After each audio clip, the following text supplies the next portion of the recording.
네, 강원 원주울 송기현 의원입니다. 먼저 이태원 참사로 희생되신 희생자분께 명복을 빌고 부상당하신 분들의 조속한 쾌유를 빌겠습니다. 다른 의원님께서 여러 차례 말씀하셨지만 이 이태원 참사에 대해서는 정부의 절대적인 책임이 있다고 생각합니다. 지금 행안부 장관 안 계시는데요. 경찰청장도 안 계시죠? 차장님? 예, 차장입니다. 예. 용산경찰서에서 참사 이틀 전 배포한 보도자료를 보면 평소보다 112 신고가 2배 이상 급증할 것이고 약 10만 명에 가까운 인원이 군집할 것이다.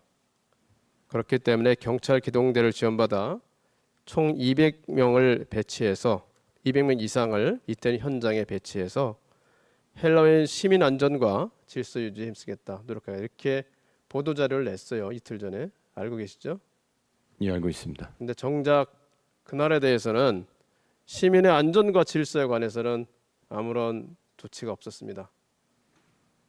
결국은 경찰이 이 문제에서 그리고 정부가 이 문제에서 시민의 안전과 질서 유지가 필요하다는 생각을 했지만 거기에 대한 조치는 전혀 하지 않았다. 이렇게밖에 생각할 수 없다는 생각이 듭니다. 차장님, 예, 이틀 전에 용산경찰서에서 시민의 안전과 질서가 필요하다. 그래서 경력 200명 이상을 배치해서 질서 유지에 안전주의에 힘을 써야 되겠다. 이렇게 했음에도 불구하고 전혀 조치가 이루어지지 않은 이유가 무엇이겠습니까? 현재 그 부분에 대해서 감찰과 수사가 진행 중이지만 현재까지 관련자들의 진술에 파악한 것에 의하면 200명은 하루에 200명을 배치하는 건 아니고 총 3일에 걸쳐서 200명 이상을 배치하겠다는 것으로 제가 파악을 했습니다. 그리고 기동대는 아까 말씀드린 대로 일반 교통지원과 교통기동대가 결국은 그런 알겠는데요. 무슨 말씀인지 알겠지만 결국 안전과 질서에 관한 대비를 했다는 것이 나타나지 않는다는 거죠.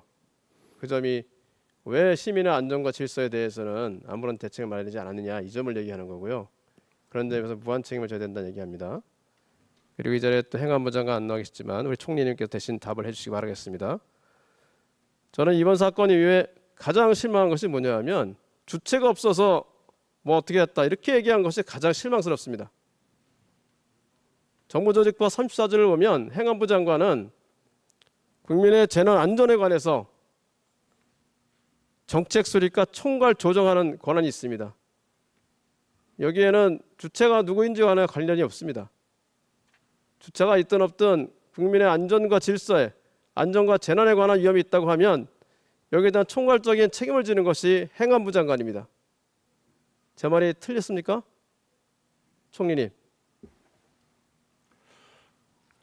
총리님. 저는 뭐 정부의 어떤 조직 개편으로 봐서는 저는 의원님 말씀에 상당히 타당성이 있다 이렇게. 근데 어떻게 사고 직후에 주체가 없어서 할 수 없다 이런 얘기를 할 수가 있겠습니까? 그것은 아까 차장님 경찰서 차장님한테 말씀드렸지만 처음부터 이 건에 대해서 시민의 안전과 질서 이 부분에 대해서 관심이 없었던 것이고 그렇기 때문에 거기서 내가 책임이 없다 이렇게 얘기한 것뿐입니다. 이 정부가 처음부터 다시 생각하기를 다시 한번 부탁드리겠습니다.